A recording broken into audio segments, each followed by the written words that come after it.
دكتور أحمد الساعة 10 صارت. يلا هلا بنبلش. دكتور عباس جاهز؟ جاهز إن شاء الله. طيب. Good evening everyone. Hope you are safe at your homes. We are so pleased tonight. We are so happy that we are hosting one of the major names in the Arab world and in the world, in the orthodontic world, Professor Dr. Abbas Zahir from Egypt. It's an honor for us to host him. Professor Abbas, he's a professor at Alexandria University at the Department of Orthodontics. He's the president of the Egyptian Orthodontic Society. He's the past vice president of the World Orthodontic Federation and the founding member of the Arab Orthodontic Society. He's a member of many and honorary member of many orthodontic societies like Mexican, Greek, and Azerbaijani Orthodontic Society. Professor Abbas is a writer and an author of many articles. We have the pleasure and we are so pleased to host him. Thank you very much, Dr. Abbas. You are so welcome, and we hope that we can host you face to face here in Palestine, Jerusalem. I hope so. That will be in a very near future. You are most welcome. The stage is yours, Dr. Abbas. Ahlan wa sahlan. Thank you, Dr. Ahmed Rahal, for the organization of this event. Thank you, Dr. Saad Nafa, for invitation. And actually, the pleasure is mine because I've been wanting to meet everybody in Palestine for so many years, but I didn't have the chance to come and visit you in your country, which I hope will soon be possible after this corona pandemic hopefully finish safely. And I would like to thank you all for this invitation. It's an honor for me and a pleasure to be with you tonight. I chose today to talk about orthodontics as a part of the team that provide dental service to the patient. We are orthodontists. We are basically dentists with a further treatment to become an orthodontist, education to become an orthodontist. And we are part of this team. So we should not assume that everything can be solved using orthodontic techniques. We should consult with our colleagues. We should refer to our colleagues for their help and work all the cases for the benefit of the patient, giving the patient the best possible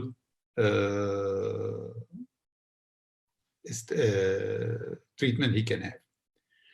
After all, most of the patient that comes to dental treatment, whether having pain, whether having needing restoration, whatever treatment you do, they need also aesthetics. So there is no way you can provide them with treatment that does not take care of their aesthetics. So consequently, orthodontist is part of this team and is concerned mainly with aesthetics.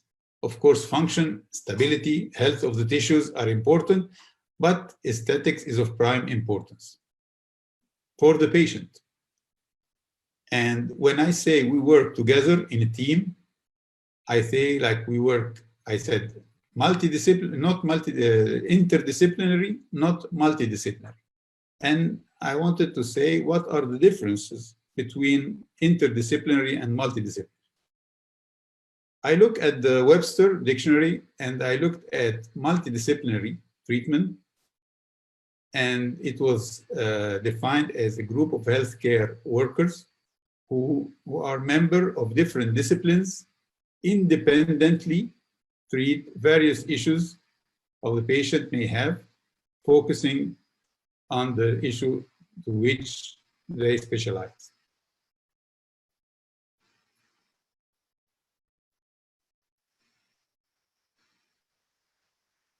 I'm trying to minimize the camera so that the whole,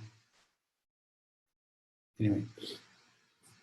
So if we focus on this definition, it says they work independently. So each one will do his work and then they collectively produce service to the patient. Whereas interdisciplinary, the same, a group of healthcare professionals from diverse fields, but work in a coordinated fashion, meaning they work together from the start, they consult together, and they provide the treatment to the patient in turns. And they consult together several times during the course of treatment. So since we said and we agreed that we are concerned with aesthetics, and let me show you or agree upon the characteristics of aesthetic smile, which is the aesthetic zone of the patient. So we would like to have the gingival margin level of the two centrals at the same level, slightly higher than that of the lateral incisors, and then the gingival level of the canine, again, higher at the same level of the central incisor. So we need to concentrate to have this high, low, high relationship of the gingival margin, very important for the aesthetic reason. The incisal edges of the two centrals usually are slightly longer than the lateral incisor and slightly at the same level or slightly longer than that of the canine to form a curve of smile. The curve of smile is usually, we want to have it a consonant curve of smile that is conforming with the lower lip upon smiling. So this curve of smile should conform to this curve made by the lower lip upon smiling. Then we have incisal embrasure, very small triangular embrasure between the two centrals, slightly larger between the central and lateral due to the contouring of the incisal edge and the corner of the lateral incisor, and then much larger between the lateral and the canine. Again, very important aspect is the contact between the teeth. We would like to have a contact that is not a point contact. It should be an area contact and should form in between the two centers, should form like 50% of the contact between the two centers should be made out of enamel contact. This area contact decreases as we go back. So between the central and lateral should be about 40% of the contact. And then between the lateral and canine, about 30%. Again, the scallop line of the gingival contour should be symmetric, slightly divergent distally, the peak of the contour, and conforming with the normal exhale inclination of the incisor. Most important thing is to be symmetric on both sides, and slightly distal inclination of the central and lateral. And then the canine should be upright. Again, the contact between the two centrals, we said contact area rather than contact point, and it should be constitute the middle and the incisal third of the contact. Small incisal embrasure and gingival embrasure completely filled with a healthy papilla. We do not like to see space in this gingival embrasure, which is sometimes due to lack of a healthy papilla. And this will form like a small black triangle that is very obvious in the eyes of the patient and whoever looks, and it's very unaesthetic. Of course, there are ways to take care of this black triangle if it happens. Besides gingival surgery, there are ways by moving the axial inclination of the teeth or the contact point, we can influence this embrasure.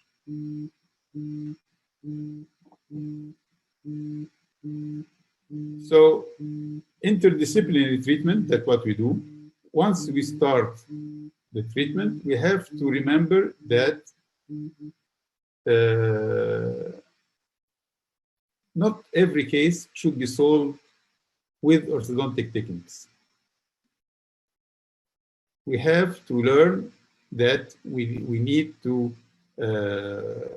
consult with other partners in the dental team and seek their expertise and let them do what they do best, and we do our part as orthodontists. So it's very important to communicate together with the other team and cooperate the treatment plan. What does the team member requires from you? So the other operator, what does he want from you? The operator wants from you to facilitate his work. That's it. Make my work easier so I can produce the best result I can. Give me accessibility to the teeth, to do my work better, and to let me deliver the best treatment outcome I can produce. On the other hand, the patient, what does he need? Why does he need to go from one office to the other? The patient wants the best aesthetic result, of course. He doesn't want to make a complicated treatment, he wants the easiest treatment, and he wants the cheapest or the least price to pay.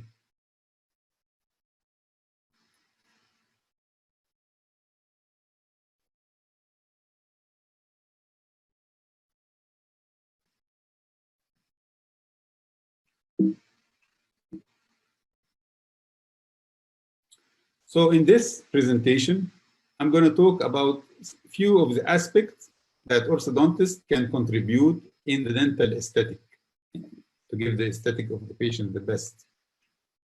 And I'm going to talk about preparation for restorative work.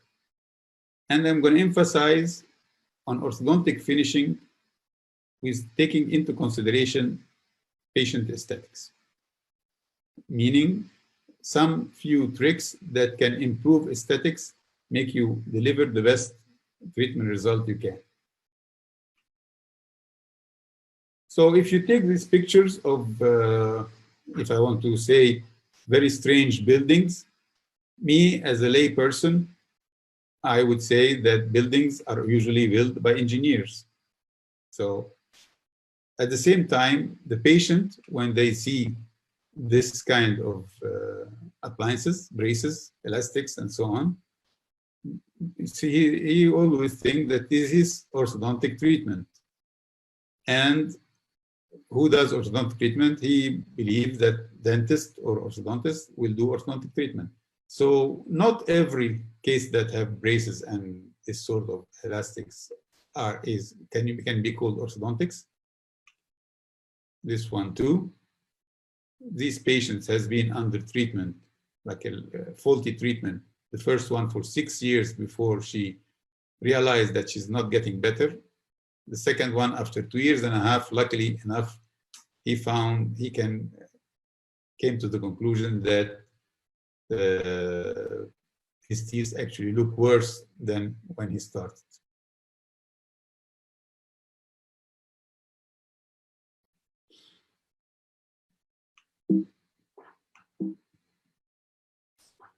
So this kind of poor orthodontic treatment, if you think about it, is usually due to a faulty diagnosis or wrong treatment planning. If you plan something, if you don't know the cause, you will not treat the case right. And then poor execution, like the one who's not using wires at all or using the wrong wires. And in most of the cases, it is usually due to all of the above. And in such cases, disasters can happen. Like this case that I found on the internet. I assume that they had the reverse curve of P left for a long time, and the case developed like this. So this can lead to disasters.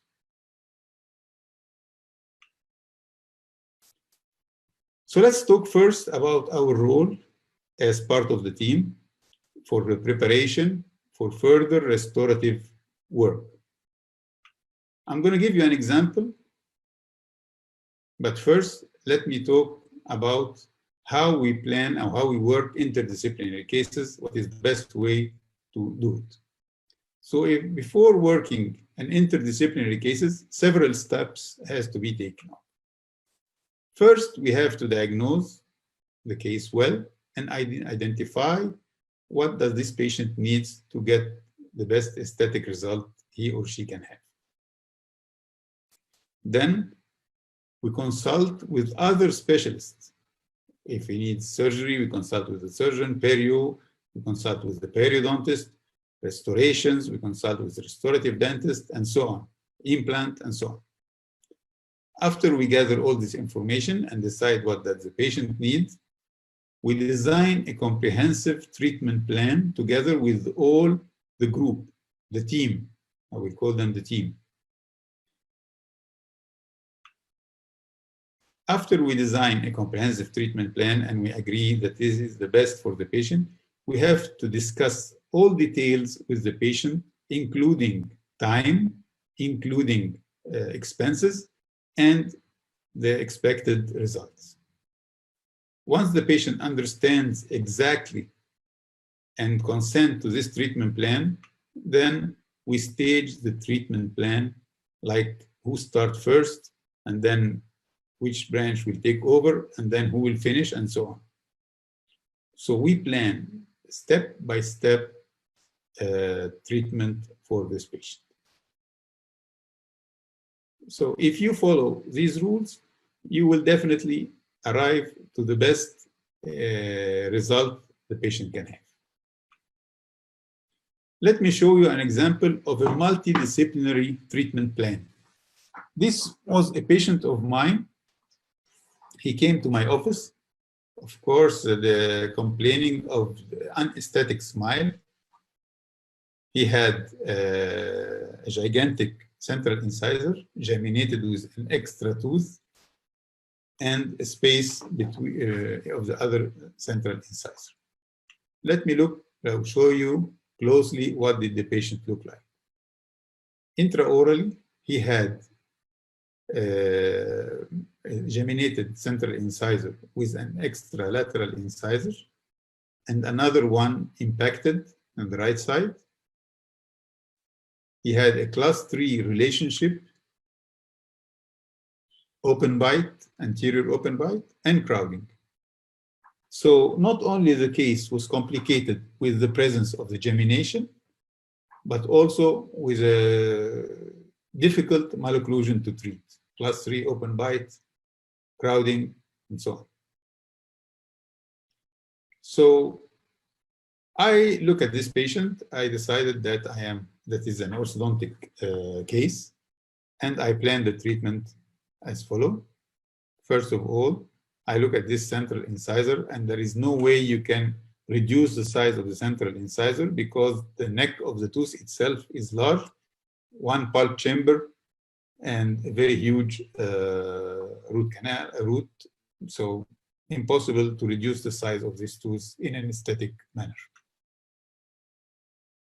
From the X-ray, I look at the X-ray, try to understand more.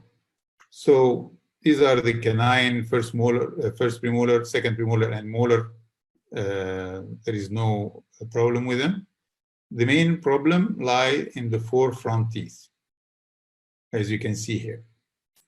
So on the right side, there was a lateral incisor that is erupted already, slightly palatal, but erupted. The other lateral incisor on the left side was situated palatal with no space at all to move to the labial. The first geminated tooth, which is the left central incisor, is the one you see in the patient's mouth.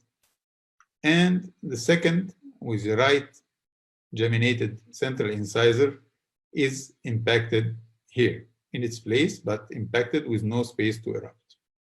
Severe crowding and impacted tooth with 2 extra large central incisors that are really disfiguring.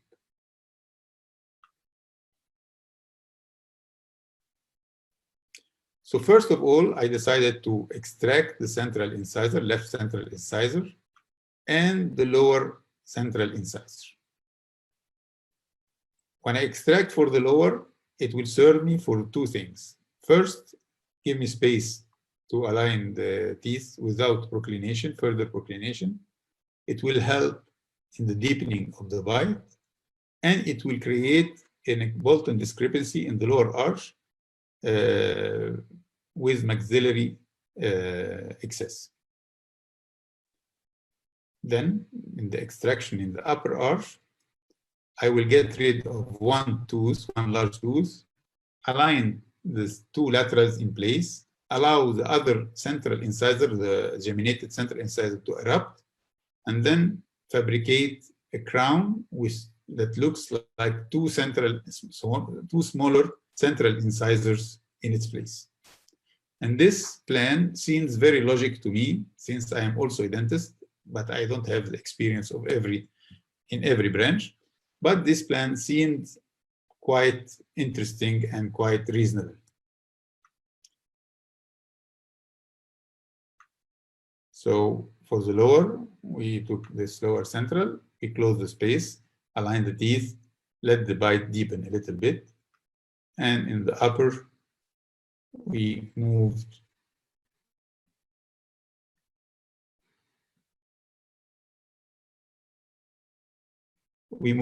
the lateral in its place and allowed some space to erupt the right central incisor. Of course, when we extract the upper central tooth, I don't want the patient to walk around without any teeth in his mouth. So I fabricated this fixed prosthesis and made a tooth central incisor in the right side, so that when we extract the left central, we have space to align lateral incisor, and we use this tooth as anchorage for the alignment of the other teeth. So we placed the artificial central incisor on an ENS appliance fixed using a transpalatal arch. Send the patient to extract the left central incisor, and then start aligning the remaining teeth using this artificial tooth for anchoring the device. If you can see here that this bracket is reversed, this one is reversed too, because we need a lot of reverse root torque, like labial root torque of the lateral incisors, because they were situated far in the palate and we want them upright. Once we put a rectangular arch wire in the slot, it automatically will have a reverse torque effect on these two teeth. After alignment, this is a round wire, and then once we put a rectangular wire, we start inducing reverse torque to bring the root labial here and here. As you can see, we did not start anything in the lower arch. After alignment, we removed the artificial tooth, exposed the right central incisor, placed an attachment, as you can see, with the bracket and with an attachment, and then anchor on a base arch wire, stainless steel arch wire, rectangular, to produce more root torque on the lateral incisor, and with an auxiliary arch wire attached to the tooth, we start moving the tooth occlusally. The surgeon closed the flap, and we watch the tooth erupt in its position. As you can see, we already extracted in the lower arch and the space is closed. Now I start pulling the tooth down and using triangular elastic to maximize or to increase the anchorage, the effect of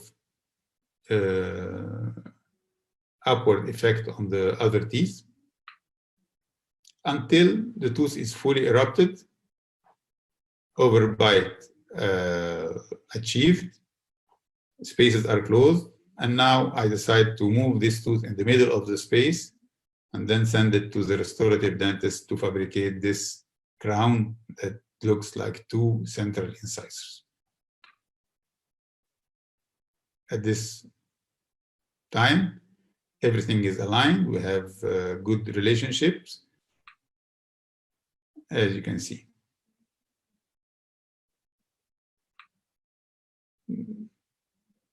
Okay. You can see here that the torque of the two central lateral incisors are okay. And you can know that from the cingulum level here. If the cingulum was very pronounced, that would mean that the root is still in the palate. Lower incisors are well aligned too. And the X-rays, the panoramic X-ray showed good root parallelism.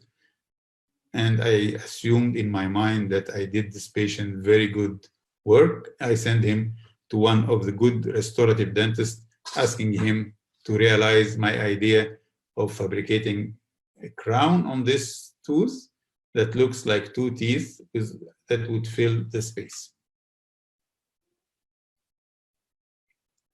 In my mind, I wanted something that looks like this, two teeth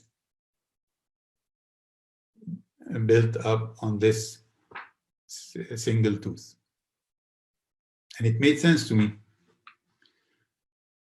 Now the problem is the first restorative dentist didn't want to do the case, was not excited about it as I was, and told the patient that it will not look nice at all and it's too very difficult to fabricate. And anyway, in brief, it made me look bad in the eyes of the patient, because as if I am planning something that's not feasible and nobody can treat. He went to another one, he said the same thing. So apparently, because the constricted or the limited space in the neck area is key, because they have to finish the crown around the neck. I didn't think of that. The only way they can do crowns is to do like two crowns that are convergent and that emerges from this neck of the tooth. In addition, they had the problem of making an embrasure, gingival embrasure between these two teeth. And aesthetically, they believe it will not look at all nice. So finally, another dentist agree with me that this is the only solution, and he was willing to help the patient and fabricated this crown for the patient. Of course, I would have loved to have these two teeth longer, but there are limitations to what he can do, because this is the neck of the tooth emerging from here to here, and he had to make a little bit of gingiva so he can make embrasure. Anyway, that was his best. And the patient was very happy. He has 2 teeth now. Actually, it looks very nice. He doesn't have a very high lip line, but regardless that this was the only possible solution. But I should have consulted with the restorative dentist first before implementing any of my treatment, so that when I send the patient knows exactly what will happen. The doctor is expecting the situation when he had planned how to correct the case. So I can say this is an example of a multidisciplinary treatment plan. I did my part of treatment, the restorative dentist did his part, but we did not coordinate well ahead the treatment plan, and we did not explain it well to the patient so he knows what to expect at the end of the treatment. So I show you this case. Although I am happy with the result, I don't know how other way I could have done it, but the situation was not nice, having the patient to go to a doctor and then the doctor tell him, no, I cannot do a good job. It didn't look nice. I'm going to show you another case of an interdisciplinary treatment. Interdisciplinary treatment. This case came to me, didn't like her smile. She had super eruption of some teeth, like this one and this one. Axial inclination, not well. The teeth super erupted and then became had attrition. So they look, incisal edge look aligned, but the crowns, one smaller than the other. You can see the roots have moved more incisal. And then in addition, the canines have different rotation. So this canine look smaller than this one because of the rotation. And then in addition to that, the crowding is lower. Okay. Again, the crown length is different. Gingival margins are not aligned at all. We don't have this high, low, high. We have high, low, low, low, high, high. So when we place the bracket, first of all, I planned with the restorative dentist that I will align the teeth, I will correct the axial inclination, I will level the gingival margins, and then she will receive crowns on the 4 incisor teeth because they had defective crown. So we agreed with that with the restorative dentist. We communicated with her, and she was expecting this to happen at the end of treatment. So how do you work this case? I first place the bracket according to the gingival margin level, not according to the incisal edges, because the incisal edge had attrition, a lot of attrition here and here, and we need to align them so that the gingival margin level have the high, low, high that we want. So at the straight wire, the teeth have been aligned more or less. We needed some more refinement, so we made some bends in the wire to refine the axial inclination. Then they needed some more intrusion of the 4 incisors so that the gingival margin be at the level with the canines. So we made another wire adjustment, and we intruded the 4 incisors. After intrusion, the case looked like this. So she had open bite, she has unleveled incisal edges, but she has gingival margin level that is well aligned, high, low, high. And when I finished the case like this, the patient was not astonished because she had an idea that she will finish in an open bite. She will have to have the crowns on the teeth. So she knew that from the start, and the doctor knew that. So when I sent the patient to the doctor, He was very happy to do her crowns because he didn't have to neither do gingivectomy nor do crown lengthening or anything. And he did his work, and it was good for crowns. From my part, I did the gingival margin levels and the alignment of the axial inclination, as well as the leveling. So the smile of the patient before and after, big improvement, because we respected each other specialty. He does crowns much better than I can do. I haven't done any crowns in 30 years. And I did well preparing the case for his services. So that was how she started. Look at the gingival margin level, very poor. And after I finished the case, ready for restorations, I had aligned first the gingival margin, the axial inclination, the alignment, and then I sent the patient for restoration. So this is how you provide your patient with the best aesthetics you can provide him with. Another example. This patient came with very ugly smile, as you can see. Intraoral, he had attrition on teeth, crown lengths are and gingival margin level are not aligned. The crown lengths are not equal, as you can see. In addition, he had a midline deviation. You have to look at this, a midline deviation to the left. So in combination with everything else, we have to deal with all of this. If you look at the crown size of the central and compare it to that of the lateral, you will have a ratio of like 4 to 5. Like the lateral is 4/5 of the central, whereas normally we would like to have the lateral 2/3 of the central. So we need larger central incisor or smaller lateral. And if you look at the patient, he's a male, big in size. You can see that the central incisor are too small for his smile. And we have some spaces too. So it was decided that we will increase the size of the central incisor. And we did kind of gingival, like smile design.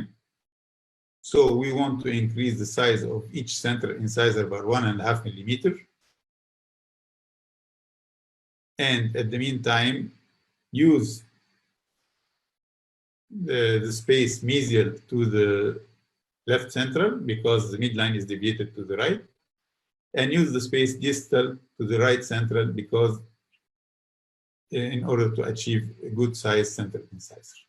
So we will increase the size of the central incisors, at the same time move the central line to the right, 1.5 millimeter, and then the lateral incisors and canine will follow.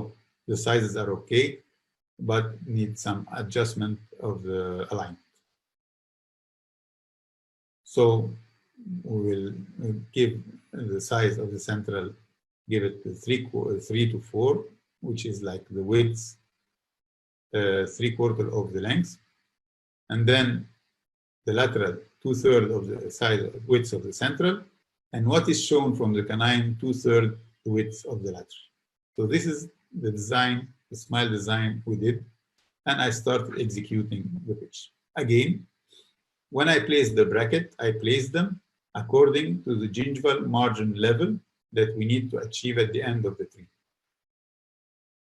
So the braces were placed accordingly. Straight wire align this, align the gingival margin, and we left some spaces for the increasing size of the central incisor. And then the patient went to to the restorative dentist, knowing that he will receive 6 crowns on the front teeth, 2 larger central incisor, lateral the same size, and canine. And if we try to superimpose what we have planned in the beginning, it matches more or less exactly. So this is again interdisciplinary treatment plan, because the steps, I identified the problem, I communicated with another specialist who can do crowns, I communicated the treatment, we did the treatment plan and communicated with the patient and got the patient consent to it. Patient knew about the cost and the time involved and how it will look like. And then I finished the case that doesn't look nice, knowing that he will have to continue the treatment with more work with the restorative dentist. And then finally, the patient had his restorations done. I just want to tell you that it's not that I carry on the treatment until the end and then I send the patient. No, I send the patient several times during treatment for the doctor to check the spaces. He would ask me to move the central to the left 0.5 millimeter or to the right 0.5 millimeter, elongate, extrude, intrude, whatever he wants we can do with braces. So we don't wait until the end, but we do cooperate and communicate several times during the course of treatment. Okay, when would we like to do the restorative work? In my opinion, for me, if we can do the restorative work before the treatment or any kind of restoration before the treatment, it will help me. It will help me because it gives me the true shape and size of the crown. So I just close the spaces around this crown and I don't have to estimate the remaining amount of space around the crown before debanding. So if I have the tooth restored to the normal crown size, I just close the spaces. It gives me a realistic representation of the tooth angulation, because the crown, if made according to the true root angulation, I can just adjust the crown and automatically will adjust the root. And also for the patient, he will enjoy aesthetics or good aesthetics during the course of treatment. He would not have to wait with a small tooth or a defective tooth until the end of treatment to fix it.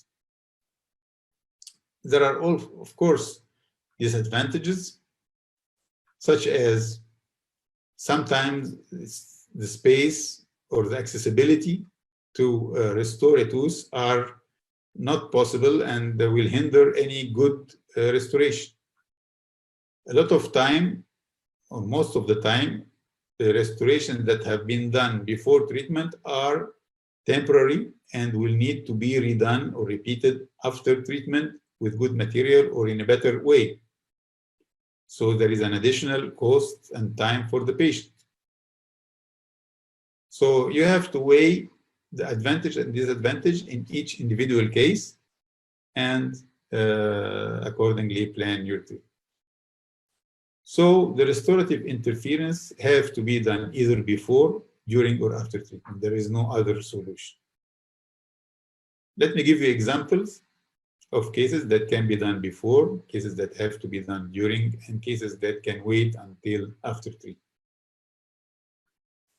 So this case of a peg-shaped lateral incisor, the other side have a missing lateral. Of course, this peg-shaped lateral incisor is not aesthetic. I can work with the patient and adjust the spaces around it. And then when the doctor agree, I can debond and he can do the restoration.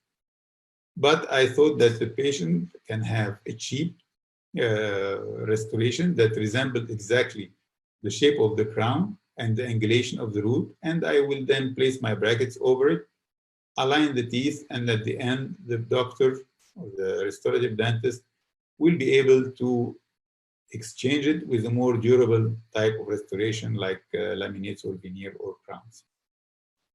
So in this case, when you look at the X-ray, you see there is an angulation of the root with a different angulation on the crown. So what we want to do is to have the root angulation corrected so that the final restoration be on a parallel, the root is parallel to the neighboring teeth. So I send the patient to the doctor. He did his restoration, exact shape and size of the lateral incisor on the right root angulation, so that when I place my brackets, I will be able already to visualize my root angulation, visualize exactly the size and shape of the tooth, and I can finish it well like this, so that the patient can have new crown with the other side implant, the same size, exactly the size that the doctor required, so there are no guesswork. And this is the end of treatment. He was ready for implant and another permanent restoration of the lateral incisor. There are, of course, limitations to starting first, as we said, and these are mainly spaces and accessibility to the tooth to be repaired, and you have to think about this when you plan your treatment. During orthodontic treatment, and that most of the cases can be done this way if we need to, like this patient had two small lateral incisors that we decided to increase its size to restore the golden proportion between the central and lateral incisors. So after alignment, I open up space distal to the lateral incisors, as you can see. Then I remove the brackets and send it to the restorative dentist to do his restoration according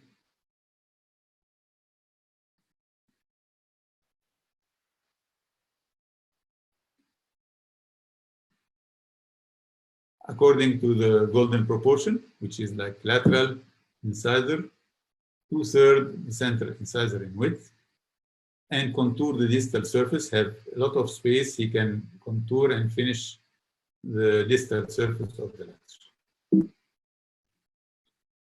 So the doctor did his work, he had good size, restoration well finished in the distal surface. I place back my brackets, close the remaining spaces, and finish the case. So if you look at the case, these are the small lateral. We know that the lateral incisor, the medial surface of the normal lateral incisor is usually have right angle in the medial proximal inclusive angle, and in the distal surface is usually contoured angle. So that's why I had the tooth placed just adjacent to the central incisor, very not in the middle of the space as required by requested by the prosthodontist, but medial, and leave all the space to be restored in the distal. That's how it changed. So it's good before you debend and decide to send the case to the restorative dentist to ask him, is this the good position? Is this a good size? Or gives enough space? What do you need more? And so on. Another example, two small laterals again, but there is crowding that cannot, it's not possible to do any restoration until we have enough space. And also there is the broken corner here that will not allow me to easily adjust the contact area. So after extraction and alignment and spacing, I remove the brackets, send the patient for restoration. The doctor did his restoration, and then I put back my braces and finish the case. Of course, having the teeth restored before the end of treatment, like here and here, allow me to close all the spaces and finish the case well. This one case also had a broken corner. It's impossible or difficult to achieve a good contact. So after I open up space, I align them as much as I can. I send them for temporary restoration of the broken corner of the tooth, and then I finish my work. Here too, broken corner of the central and lateral. Open up spaces so that the doctor can restore and finish well, and then close the spaces and finish the case. So these are examples of how to prepare the tooth for the teeth for restoration, and then continue your orthodontic treatment afterward to finish the teeth. In case after finishing. There are some contraindications to doing the restorative treatment during orthodontic treatment, meaning not waiting until you finish. When the restorations are not needed for good orthodontic finishing. If it does not help me, there is no point of having the patient pay more, have more cost of expenses, and do temporary restorations in the middle of treatment if I'm not going to be needing that for finishing.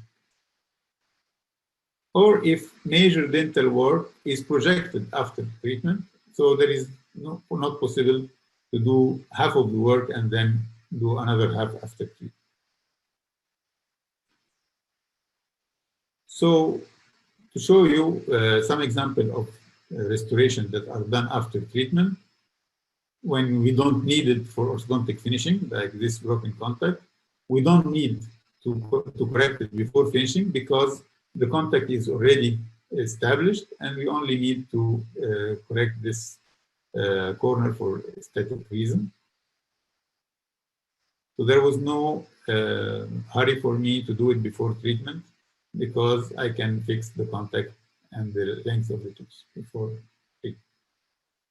And another example of when it's needed, when there is a major restorative work to be done and cannot be done in the middle of treatment. For example, this patient came because she had an ugly smile, as she said, with spacing, and these two crowns are very large in size to decrease the amount of spacing, but still have spacing. So she had an extra large at a central incisor, in addition to this big median diaster. So if we do restoration, that's what she's complaining of. She's complaining of spacing and large teeth. So let's assume we want to do restorative first. We remove the crowns, we do smaller crowns, and then we do orthodontic treatment.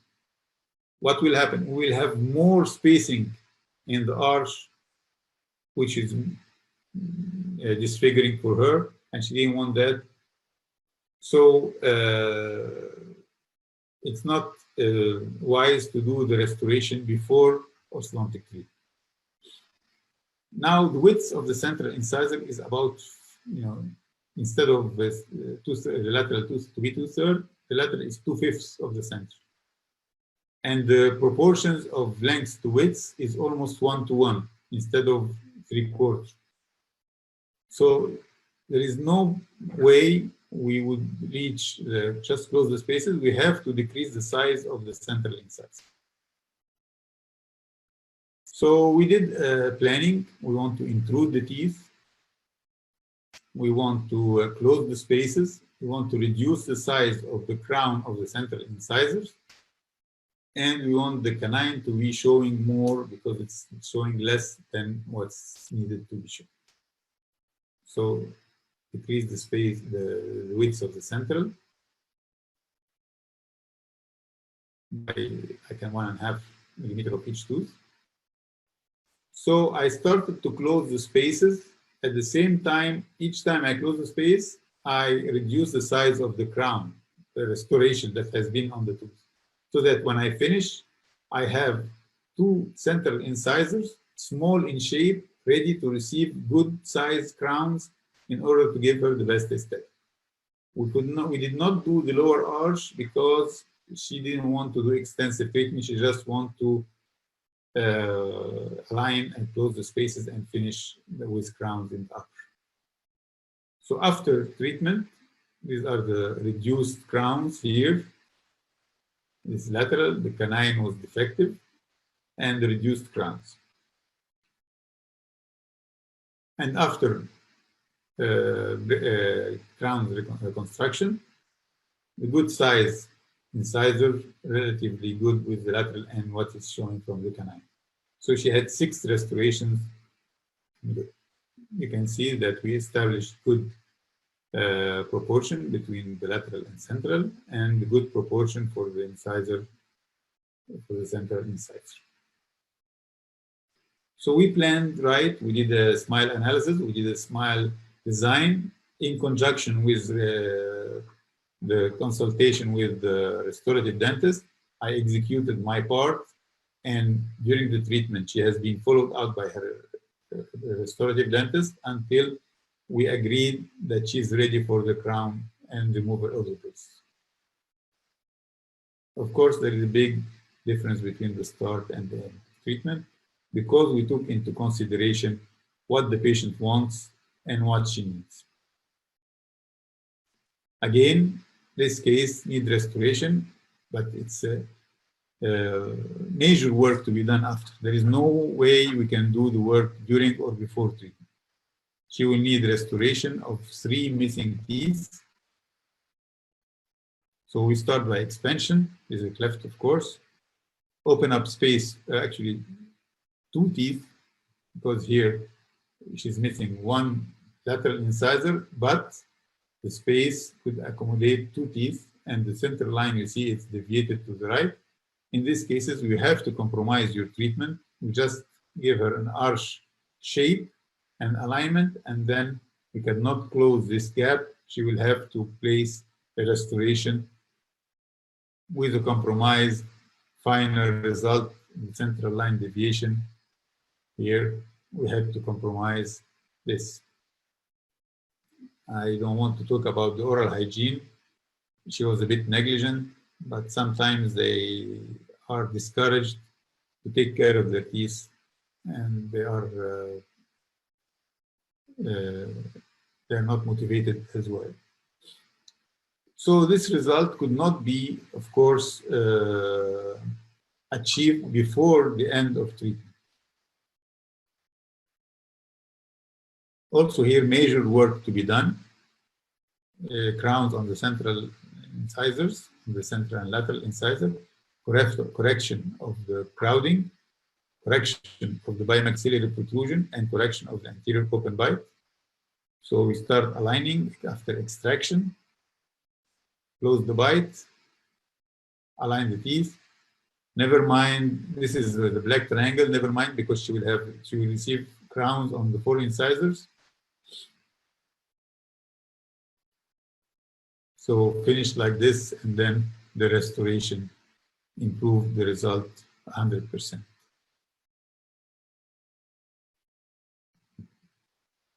So because we have a lot of work to do, there is no accessibility now. The teeth are crowded, very difficult to make good crowns on teeth that are crowded, or examination is defective. So she would have to wait until the end of treatment. And that's a good example of when we do restoration after the end of the completion of the orthodontic preparation for them. Again, interdisciplinary, the doctor knew that she will need crowns, she knew, and she expected this kind of result. So remember, work interdisciplinary and not multidisciplinary. Diagnose, consult with the expert, discuss with the patient, and start your treatment. Consult first, then start your treatment. Early restorative give you a better feel of the size and shape of the tooth. Patient must be aware that restoration done before and in the middle of the treatment might be redone.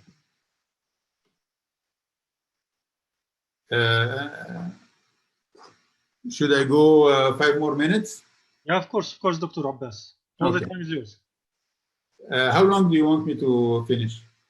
As you wish.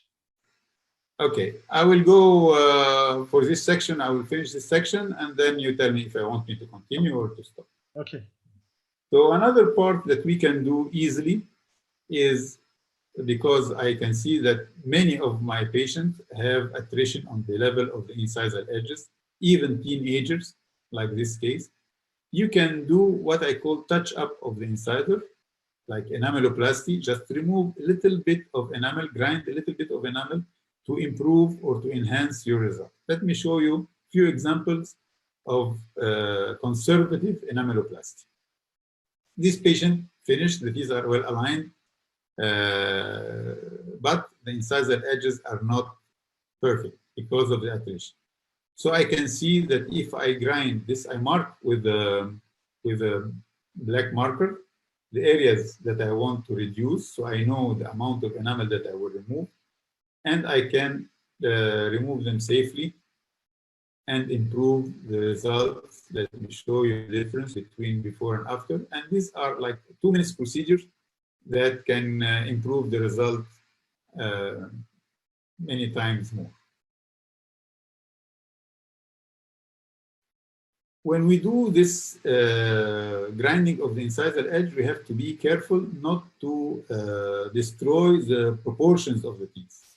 So we have to keep the gingival margin level of the central incisor higher than the lateral and at the same level of the canine. So this is very important. Do not rush to extrude, for example, this tooth in order to make it longer here, but you know, destroys this relationship, which is more important and more difficult to achieve. And then when we effect the grinding, make sure that you do not shorten the teeth, the central incisor, to make it as long as the lateral. It has to be longer. So we know that we're going to remove this to make it a little bit here and a little bit here to make it even. So we remove a little bit. At the same time, we did not destroy the proportion of the teeth. The teeth have been improving in the shape, the smile have improved, and the teeth, very minor amount of reduction. Another way we can improve by enameloplasty is the roundation of the angles. If you look at these two shapes, the shape with the rounded angles looks smaller than the one with the right angles. However, they are both exactly the same. And we apply this to the teeth. For example, this patient, after treatment, after several months of treatment, she came back with the complaint that her two central incisors are showing too much and they are moving forward. So I told her, no, they are well aligned. Maybe the angles are a little bit sharp here. So I can do some roundation of the angle and it will look much better. So exactly that's what we did. We mark again with the black marker the areas that we want to reduce. And then we round them up. And then the patient was very happy, thinking that the size of the teeth are now smaller, doesn't show as much as this. And with like two minutes procedure, roundation of the corner, and it will improve much the results. Also, this was planned beforehand. You can see that the corner of the lateral incisor is very right angle here and here. And I planned that after treatment, I'll make roundation. I told the patient. So after treatment, we did this small roundation and it improved the shape, size, the looks of the case much, much better than before. So this is immediately after treatment. This is after contouring of the corners. So don't be shy to improve the final result with some touch up to the enamel. I'm going to show you very few examples of how the enameloplasty can improve your final results. So the top pictures, these are the start of the case: crowding, overlapping, attrition, end of treatment, alignment, well, exit inclination are good, overjet, overbite, but still the alignment of the incisal edges are not very good because of the attrition that are present. So after I did some grinding of the incisal edges, the case has improved like 50% from here to here. Let me show you how much I did. You know, I removed this tip here and here, a little bit here and here. Just small amount of grinding. Another case, you see the exit inclination of the piece are not good, and they are mesially convergent, the root, but the incisal edges are aligned. So I have to tell the patient that once we align the teeth, the incisal edges will not be aligned. You can see here there is it's showing now incisal edge malalignment because the exit inclination is correct. So after a small amount of grinding, you improve the shape of the smile of the case by another 50%. Again, we did not remove too much of the enamel. You can see here, just flatten the incisal edge, remove the area here to make it flat, roundation here. Very minor amount of crowd. This case, we did a little bit more of grinding because there was a lot of attrition. The shape of the teeth are defective. So that's after alignment. You can see an equal length of the teeth. We concentrated on alignment of the incisal edges, of the gingival margin, I'm sorry. And then we would like to touch up the incisal edges. And that's after alignment and incisal enameloplasty. And that's the amount of the enamel that I've taken out here, the corner, and then the roundation here. So don't be shy to touch up the enamel to improve your final results. And these are the burrs I use. Mainly this one is to flatten the incisal edge. And once you shorten the incisal edge, you go up into a wider area of the enamel labiolingual, because the tooth is conical in shape and it goes to the wider area, and you have to decrease from the palatal surface of the tooth in order to have a thin, uniform incisal edge. So we use this burr to reduce from the palatal surface. This smaller one I use to round the corners. This one is the finishing burr to smooth the corners and the embrasures, and this one is to smooth the incisal edges, and finally polishing and smoothing with soft lace disc. And very small armamentarium, but it induces very good improvement of the final result. I will stop here and thank you very much for your invitation. I really enjoyed being with you. Looking forward to be with you in person. Inshallah. Thank you very much for this nice presentation, Dr. Abbas. It was really nice, and very nice tips also for the nice finishing. If you don't mind, we have until now we have only one question. Yeah. You can reply. Would you please share your ideas on how to convince the patient about the restorative part, as most of them are not convinced due to financial reasons? And the second question is, could you please tell us type of brackets that you use? Thank you. Okay, how do I get out of this share screen mode? Stop share? Okay. Yeah, that's it. Okay. First of all, I use regular brackets. I'm using American orthodontic brackets. I have my special prescription that I have developed over several years of experience. So I started with high torque, for example, in the incisors. Then I went back to low torque, like I am using 14 degrees on the centers and 11 degrees on the laterals. I am using a bidimensional technique 18 on the upper incisor brackets, and then 22 in the other teeth. I'm using Lewis bracket in the lower premolar to reduce the contact, the interference, possible interference. And this is basically any appliance can do what I'm doing. I'm just talking about concepts. What was the first part of the question? The first part is how do you convince your patients about the restorative parts of the treatment, because they don't accept it due to financial reasons.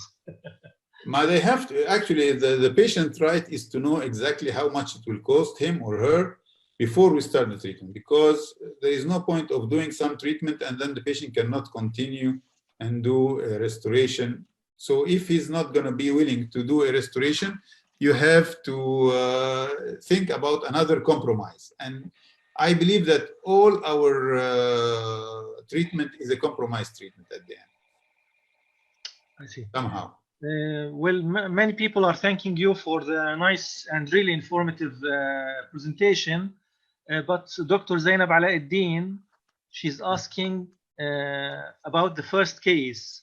If the patient did not complain about the central size, would you have extracted the fours and did some IPR instead of going through the restorative procedures? Thank you very much. Well, Dr. Zainab, that's a very good question. I showed this case because I don't consider it I consider myself did a mistake with this case. I learned from this case to consult with the specialist because I didn't have any idea how difficult it is to construct two crowns on a single tooth. And I don't know, I should have consulted endodontist and restorative expert to tell me if there is any way they can reduce the size of the central incisor and give him a good size teeth acceptable. I rushed into treatment actually, and but I believe that the patient was coming mainly complaining of this large tooth. He did not complain about the impacted or the missing tooth that doesn't show. He was complaining mainly about having a very large tooth. It was obvious. And it was, we can do, of course, if we can make the crown smaller somehow with another expert, we could have extracted premolars and reduced the protrusion and the crowding and align everything. But I'm showing this case to tell you not to do the same like I did. I want you to consult first with the specialists, all of them, and then start your treatment. Don't take matters in your hands and try to solve everything without consulting with others. Nice. Okay, another question for Dr. Abbas. Is there any tips for bracket bonding? And do you believe on putting the canine and lateral brackets on the same level, or rather putting the canine more gingival, seeking canine guidance? No, I like to put the canine more gingival than the laterals, but I like to make sure that I will finish with a consonant curve of smile, like the centrals are showing, giving the curve consonant, meaning like the central are longer than the canine, at least on smiling. It will not compromise the canine guidance, and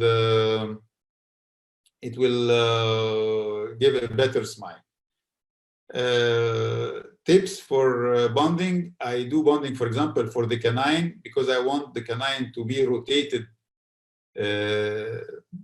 mesiobuccally a little bit. I want the canine slightly off-center, mesial to the center.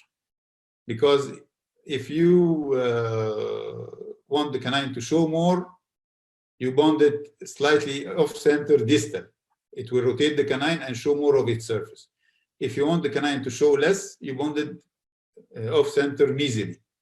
And the canine is a very crucial tooth for the aesthetics. If you change the torque, if you change the rotation, if you change the length, it will make a big difference. Symmetry depends actually on the canines and then everything else will follow in good shape. Okay, thank you. Well, in fact, that was the last question, but many people like Dr. Firas Alayan, Dr. Yasmin Mahmoud, Dr. Hala, Dr. Shakir Al-Maqalih, Dr. Rafi', Dr. Thayer Hamid, they are all thanking you for this nice and informative lecture. I think we've got another question from Dr. George Dahabra. He's asking, we are happy to see you tonight. In the gemination case, the tooth crossed the midline. Can you tell us about the palatal suture and the root resorption in this particular case? I would like to say hello to George first, and then I will tell him that it's proven now that you can cross the midline without problem using the right amount of forces, and we didn't have any problem with this case moving it to the midline. The problem with the case, like Dr. Zainab said, which is a very good question, the problem is that I rushed into treatment without proper consultation. And this is the message I want to tell you about by showing this case. Don't rush, consult first. Maybe it's a good plan, or maybe there was another way to treat the case. So what about the root resorption? Was there any root resorption? For that case, I didn't see any root resorption, any noticeable root resorption actually. Okay. There might be microscopic root resorption like all other cases, but on the X-ray, there was no noticeable resorption. Okay, Dr. Khalid Abu Al-Azim is saying super informative lecture from my mentor.